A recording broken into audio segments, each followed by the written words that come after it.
Welcome to Disney This Day. I'm Egon Bonkers. And on this day in 2001, it was announced that Disneyland's rocket rods, well, they were closed forever.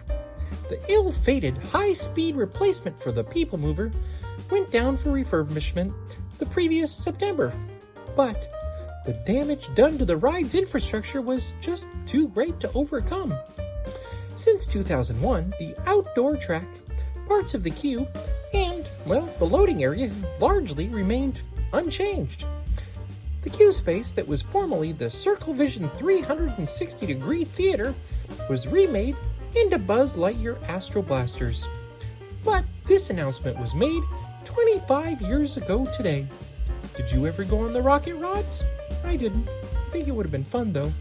Anyway, have a magical day.